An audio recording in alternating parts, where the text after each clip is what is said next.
Hello बच्चों, चलिए प्रश्न पढ़ते हैं। पृथ्वी सूर्य से प्रतिदिन 10 की घात 22 ऊर्जा जूल ऊर्जा अवशोषित करती है। इस कारण पृथ्वी के द्रव्यमान 6 गुणा 10 की घात 24 किलोग्राम में प्रतिशत वृद्धि क्या होगी। आइए बच्चों प्रश्न के लिए मुख्य अवधारणा की चर्चा करते हैं। मुख्य अवधारणा, बच्चों देखिए, आइंस्टीन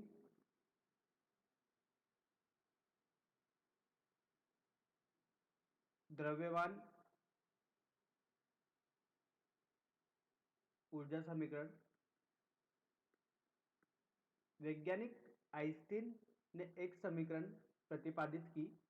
समीकरण E बराबर एम सी का वर्ग, जहाँ पर m उस कण का द्रव्यमान, उससे संबंधित ऊर्जा E और C निर्वात में प्रकाश की चाल। इन्होंने बताया कि किसी वस्तु में कुछ द्रव्यमान है तो उसमें उसके तुल्य एक ऊर्जा होती है। इसके विपरीत भी उन्होंने बताया कि यदि उसमें कुछ ऊर्जा है तो उसके तुल्य द्रव्यमान होता है। मतलब द्रव्यमान को ऊर्जा में और ऊर्जा को द्रव्यमान में परिवर्तित किया जाता है, इसलिए उससे बोलते द्रव्यमान ऊर्जा समतुल्यता की समीकरण। आइए बच्चों इस मुख्य उदाहरण के आधार पर प्रश्न को हल करते हैं। ऊर्जा का मान दिया गया है 10 की घात 22 जूल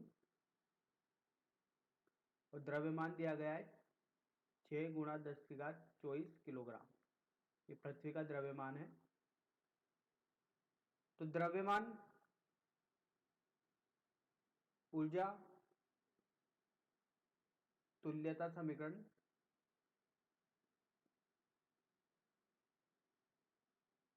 E बराबर एम सी का वर्ग। सी निर्वात में प्रकाश की चाल है, तो यहाँ से द्रव्यमान निकालते हैं E बटा सी का वर्ग।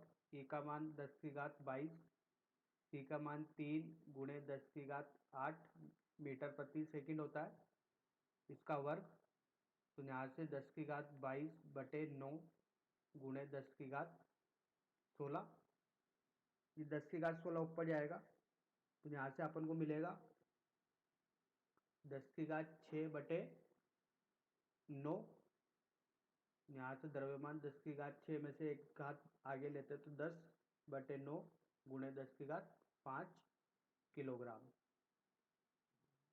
अब अपन को द्रव्यमान में प्रतिशत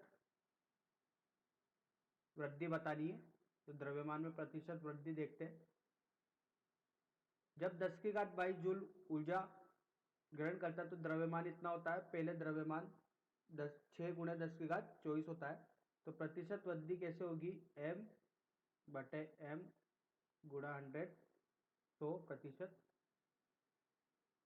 m का मान है 10 बटे 9 गुणे 10 की घात 5 गुणे 10 की घात 2, 100 वाला, बटे 6 गुणे 10 की घात 24, ये प्रतिशत में चलेगा।